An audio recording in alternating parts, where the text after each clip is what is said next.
Clarity on Fire, a podcast for people who know what they don't want out of their life and career, but aren't sure what they'd rather be doing. In a world where it's easy to exist, but hard to feel alive, we, Kristen and Rachel, two certified life and career coaches, are here to help you cut through the information overload, get unstuck, and focus not just on how you can have a career you're passionate about, but how to create a whole life that feels fulfilling. So join us here, where we serve up inspiration and down-to-earth wisdom in a way that only two best friends can. We want you to experience the relief of knowing that, yes, you're allowed to want more out of your life and career. And no, you don't have to wander through the dark anymore. Our job is to light the fire that shows you the way. Let's go.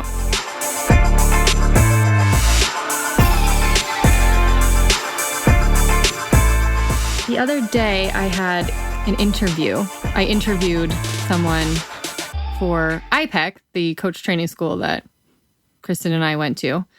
I'll actually link to my interview with her. She's a coach, an Italian named Chiara Russo.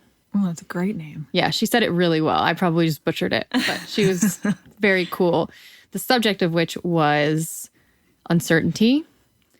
And I asked her what the definition of certainty is. And we kind of got into like a deep conversation about how certainty is usually just the need for control.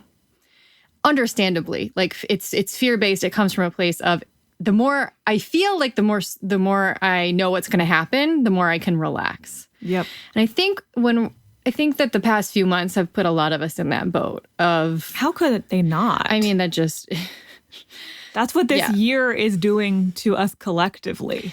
I think in times like that, in the coach training world, what I've been seeing is a lot of questions about, well, is this the time to become a coach or to invest in coach training? Investing in coach training is no joke. I mean, it's much, much, much more than hiring a coach. Financially and time-wise. And time-wise, it's a big commitment. And for some, that might not be the right thing. But my answer when talking about it in that context was that sometimes uncertainty is the best time to do something big. And kind of, if the world is already shaking things up, it's sometimes a good response for you to shake up your own world.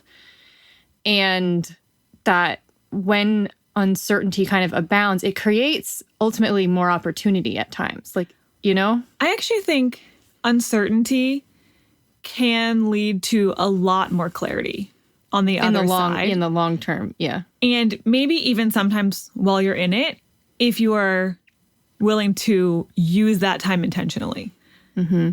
Because when you get thrown into a situation, you get very clear very quickly what parts are not at all working for you, what you really need, what your priorities are, what your values are, and what is not meeting your needs. Yeah. And I think that's happening a lot for people right now. No one can be complacent right now.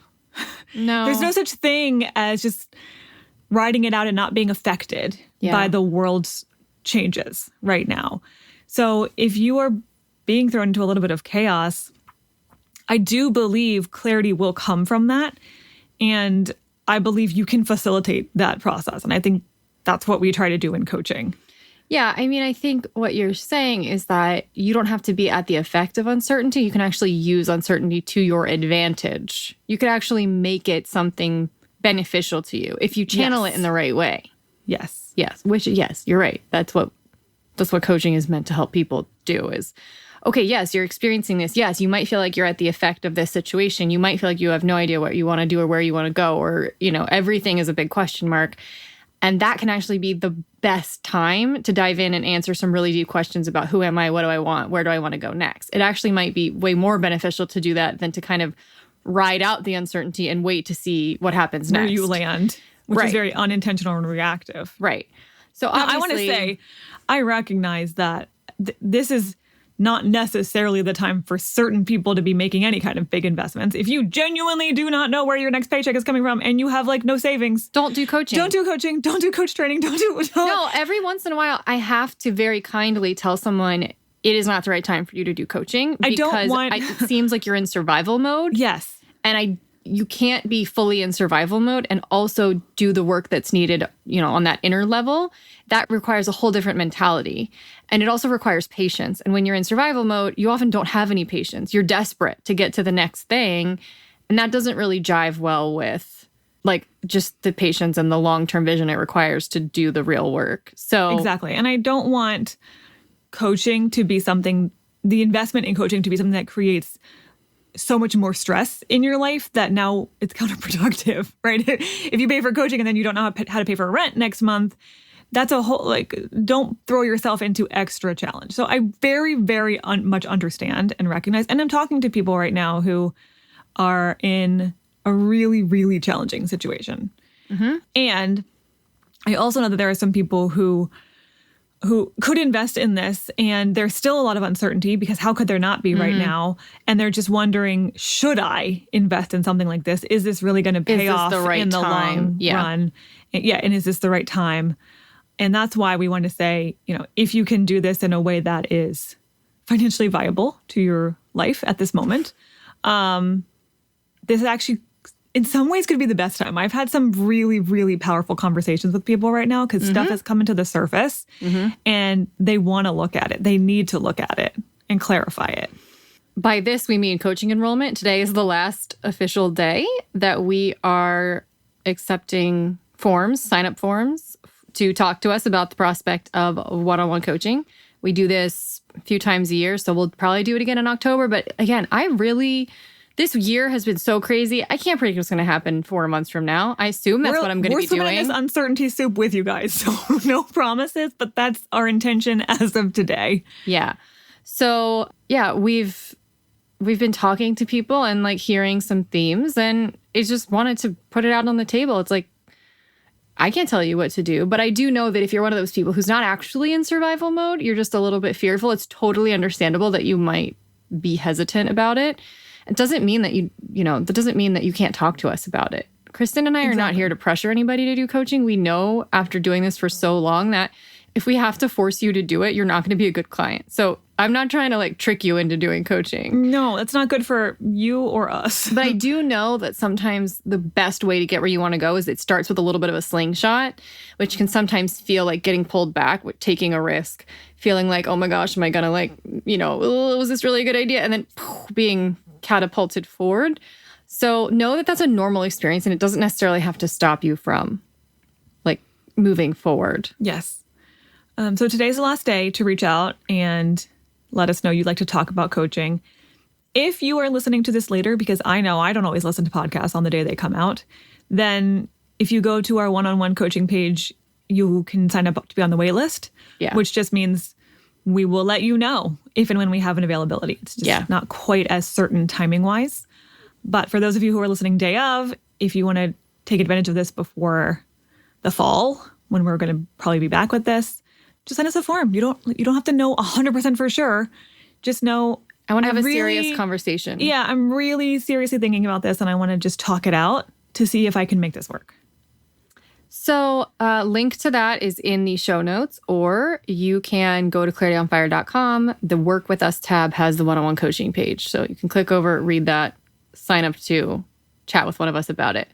So 8 minutes later, here's my Magic 8-Ball episode choice. So this was a blog I wrote, one of my most favorite blogs I've ever written.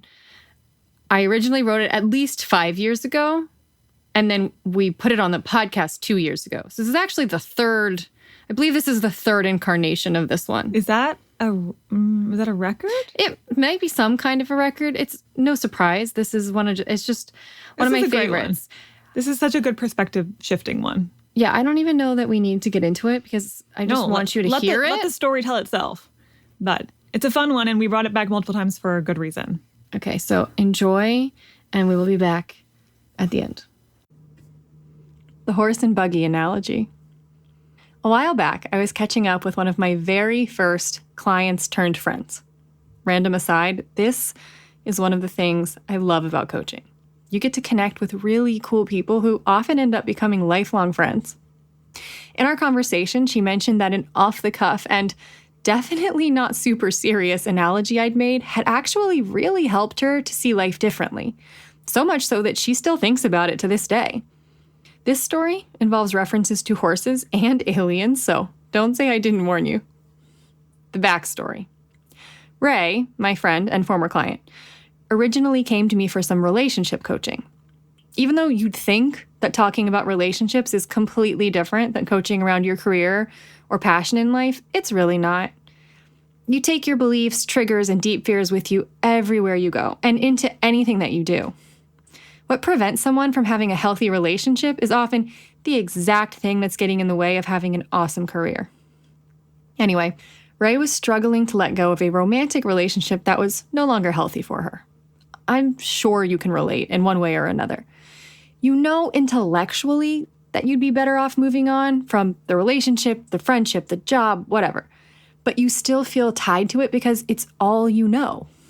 So I sent her this email to help her see things differently. Right now, imagine that you're living in this analogy. It's 1870 or something, and someone from the future beams down to you in your horse and buggy and tells you about the future, about cars and planes and the internet and everything that will inevitably come to pass. And it seems so fantastical and crazy because all you really know is the Pony Express and your horse and buggy and writing letters. Being able to speak to someone in China, to see their face as you speak to them, or voyaging across an entire ocean in 9 hours? How could it be? But now that you know, your whole world changes. Everything you knew to be true up until this moment seems so small in comparison.